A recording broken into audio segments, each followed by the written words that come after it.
Good morning, everyone. I sometimes have shared with you that I have a little granddaughter, a little 3-year-old. They're staying with us at the moment.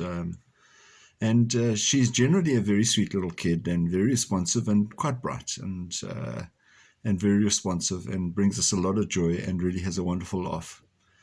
But there are some times also when she is really obstinate and you can try to reason with her and she'll just ignore you completely. There are times then that my daughter will say to her, listen with your ears.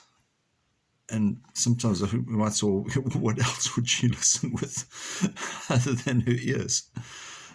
But Jesus actually touches on that one in our gospel reading today, where he's explaining to the apostles in chapter 13 of Matthew's gospel about the weeds and the darnel. Now, he's not telling the parable today, he's explaining it.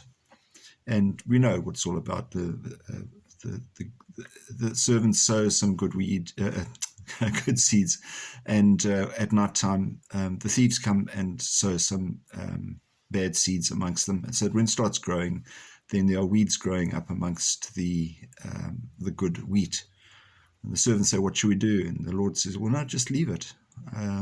When the time comes for harvest, then we'll separate out the good and the bad." And Jesus explains that it is evil that is in fact permeating amongst other people, and the source of all this evil obviously is the devil. And we do find evil around us at the moment, and it's a very real thing. We think we need to sort of acknowledge that it's there. But Jesus is saying it is there, and it will be sorted out at the end of time. We don't need to embrace it, but we need to acknowledge that it's there. So then the kind of ears that, once again, Jesus says, listen, anyone who has ears. Familiar.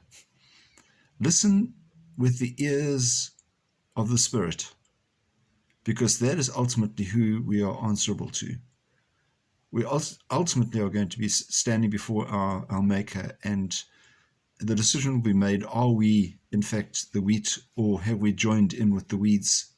Have we allowed the weeds to actually come in and contaminate us? So even in these very difficult times, it's important that we do stand up for what is right, that we do stand up for what is important, but not in an arrogant or a confrontational way. We've got to be able to stand up for our own values and let the Lord sort out those people who are not standing with them. So may God be with you today. May God keep you safe, and we'll see you again. God bless. Bye-bye.